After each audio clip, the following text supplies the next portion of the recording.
The great creators who consciously manifest their reality are always intermediaries between the realm of ideas and the physical world.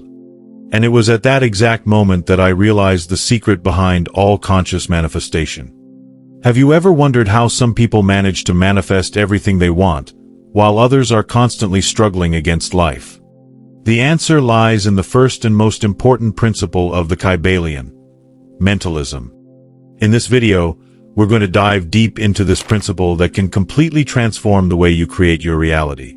I'll show you how the universe actually works, why things sometimes flow and sometimes get stuck, and most importantly, how you can become a conscious creator of your own experience. Stick with me because we're going to explore the 7 Hermetic laws with a special focus on mentalism and the process behind the mental creation of the all, and how you can apply this to your life starting today. Now, before we get into the study of mentalism itself, there's something fundamental you need to understand. There are 7 Hermetic laws that govern absolutely everything in the universe. And that's our starting point, because as we go through this video, you'll see how these laws are deeply interconnected and complement one another. When you honor these laws, things flow in your life. You know those moments when everything seems to fall perfectly into place? That's the reflection of alignment with these laws. But when you go against them, man, things just freeze up. It's like trying to swim against the current. You might manage for a while, but you'll burn out a ton of energy and end up completely exhausted. Have you noticed that some people seem to have an easier life? That's not luck, it's alignment with the principles of the Kybalion. And you know those popular terms people love to throw around, like positive or negative karma. It's nothing more than the result of following or violating these laws. It's not divine judgment or punishment. It's simply the natural consequence of being in or out of harmony with the principles that govern the universe. Think about it. When you plant a tomato seed, you harvest tomatoes, not pineapples. That's law. When you cultivate thoughts of abundance and act toward your goals, you harvest abundance. When you stay in victim mode, constantly complaining, you attract more situations to complain about. But here's what most people don't get. These laws don't punish anyone. They're the very framework that allows you to consciously create. They're like the rules of a game. Without them, there's no game at all. And hold on to that concept, because it's going to make perfect sense soon. Which brings us to the first and most important principle. Mentalism. Now here comes the part that might sound a little crazy at first, but stay with me, follow the reasoning. The entire universe exists within the mind of the all. That's right, you heard it correctly. And before I forget, to understand the principle of mentalism, you need to let go of the idea that the absolute is some old bearded man sitting on a cloud. The all is infinite consciousness, the universal mind from which everything emerges. And us? We are the thoughts of this infinite mind. Another idea we need to get rid of is one that many gurus repeat out there, that famous phrase claiming, "You are God." Or the belief that you can attract whatever you want without considering the consequences.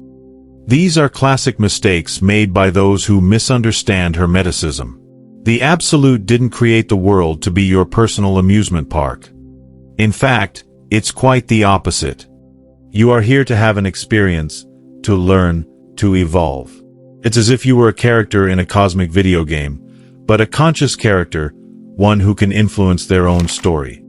You know that feeling when life sometimes seems unreal? Like you're watching a movie of your own life? That's because, in a way, that's exactly what's happening. This pure consciousness, in motion, gives the illusion of form. It's like when you watch a movie in a theater. It's just a sequence of still images flashing rapidly, but your brain creates the illusion of movement. The universe is similar. It's the one consciousness in motion, creating all the forms we perceive. But here's what's truly amazing. You're not just a passive spectator in this experience. You are an active co-creator. Your mind is an extension of the universal mind, and that means you have real creative power to operate in the realm of causes. The difference between someone who lives on autopilot and someone who lives consciously lies precisely in this understanding. When you realize that reality is mental, You stop being a victim of circumstances and start becoming the director of your own experience. But how exactly does this work? How does the Absolute create? That's where the principle of correspondence comes in. As above, so below. As below, so above. This is the law of correspondence, and it's the key to understanding how creation works. Follow the logic. How does the All create? Does it create the way a human does? Well, yes and no. Let me give you an analogy that will make everything clearer. Shakespeare created Romeo and Juliet, right? Shakespeare had every right to say, "I am Romeo," because Romeo came from his mind. But Romeo could never say, "I am Shakespeare." See the difference?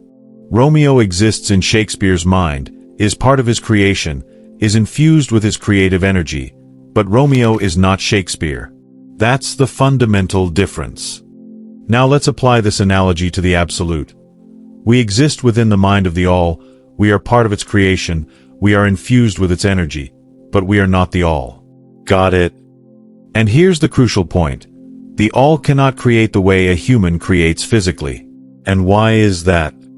Because there's nothing outside of it. If it were to create something outside itself, it would cease to be the Absolute. It would become two. So what's the only way the Absolute can create? The only way it can create is mentally. Everything that exists is a mental creation of the Absolute. And here's the interesting part. Through this mental creation, through us, through the entire cosmic experience, the All itself learns and evolves. It's like Shakespeare. By creating Romeo, he learned about love, about passion, about tragedy. By creating Hamlet, he explored questions of existence, doubt, and choice.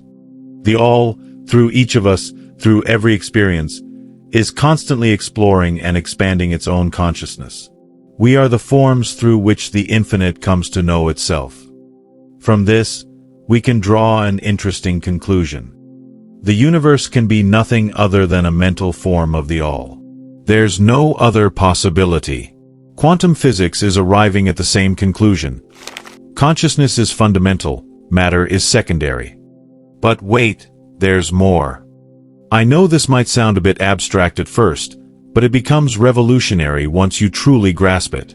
Tell me in the comments. Have you ever had an experience where you felt like you were consciously creating your reality? I really want to hear about your experience. And now we reach the point that separates conscious creators of reality from those who simply reap the effects of what they've impulsively sown. So please, pay close attention now. The great creators, those who can consciously manifest their reality, are always intermediaries between the realm of ideas and the real world. Always. They're not special people born with magical powers. They simply understood how the universal creative process works and aligned themselves with it. Look at the great minds of humanity. Leonardo da Vinci, Tesla, Einstein, Steve Jobs. What did they all have in common? They were able to access the realm of pure ideas and translate those ideas into physical reality. But there's an important detail here. Only the infinite mind is truly all-powerful. It is the matrix of all universes. It exists beyond space, beyond time, beyond all laws. But here's the paradox. Once this infinite mind manifests, the Absolute itself is the first to honor and submit to the laws it created. Remember I told you to hold on to the idea of a game and the importance of respecting the rules? So let's go back to that. It's like when you invent a game. You can create the rules, but if you want to play, you have to follow the rules you created. Otherwise, there's no game, only chaos. The All created the universal laws and then submitted to them. And we, as extensions of this infinite mind, must also respect these laws if we want to create consciously. So how do you become an intermediary or a conscious co-creator? First, you need to understand that you already are an intermediary. You're creating your reality all the time. The question is, are you doing it consciously or unconsciously? When you create unconsciously, you become a victim of your own creations. You keep asking yourself, why do these things keep happening to me? without realizing you're actively participating in creating them. But when you awaken to this understanding, when you realize your mind is an extension of the universal mind, then you begin to create consciously. You stop being a player on autopilot and take control of the game. And since your mind is constantly interpreting and creating your reality through your thoughts, emotions, beliefs, and actions, why not dedicate yourself to creating the best reality you possibly can? Now I'm going to show you how this works in practice. Everything is created through the combination of the masculine and the feminine. And I'm not talking about men and women. I'm talking about universal principles, the seeders and generators of ideas. Everything in your mind begins with a fertilizing idea, that's the masculine principle, and then goes through development, gestation, that's the feminine principle. When you have an idea, an inspiration, an insight, that's the masculine in action. That's the moment of conception. But for that idea to become reality, it needs to be nurtured, developed, gestated. That's where the feminine comes in. A lot of people have amazing ideas, but they don't know how to gestate them. They get excited for a few days and then give up. Or the opposite. They stay forever gestating and nurturing the idea but never take action. The secret is to balance both principles. You need masculine inspiration and feminine dedication. You need the insight and the persistence. You need the vision and the execution.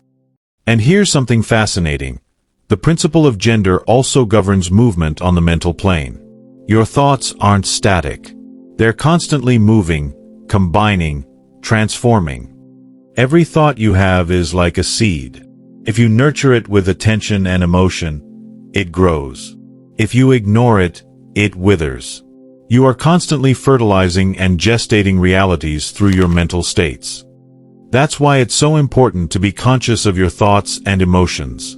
Not because you need to obsessively control everything, but because you need to understand that you are an active creator of your experience. When you align your mind with the Hermetic principles, when you cooperate with the universal laws instead of fighting against them, life becomes much more fluid, and you become far more effective at conscious creation.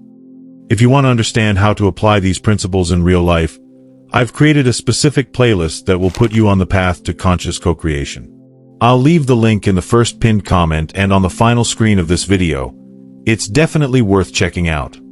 Now that you understand the universe is mental, that you are an extension of the infinite mind, and that you can consciously create through the Hermetic principles, you're ready for the next step. Understanding each principle individually. Just imagine what you can achieve when you start applying this knowledge. When you stop fighting the laws and start working with them. When you become a conscious intermediary between the realm of ideas and the real world. Your journey as a conscious creator of your own reality starts now. You don't need to wait for permission. You don't need special tools. You don't need anything except the understanding you've just gained. The power has always been within you, and now you know how to use it. If this video opened your mind to a new way of seeing reality, subscribe to the channel so you don't miss the upcoming content that will help you fully master the Hermetic principles. And if you enjoyed this deeper dive into the Kybalion, give it a like. That lets me know you want more content at this level. Thank you so much for watching until the end. I'll see you in the next video. My name is Noah, and this was my contribution.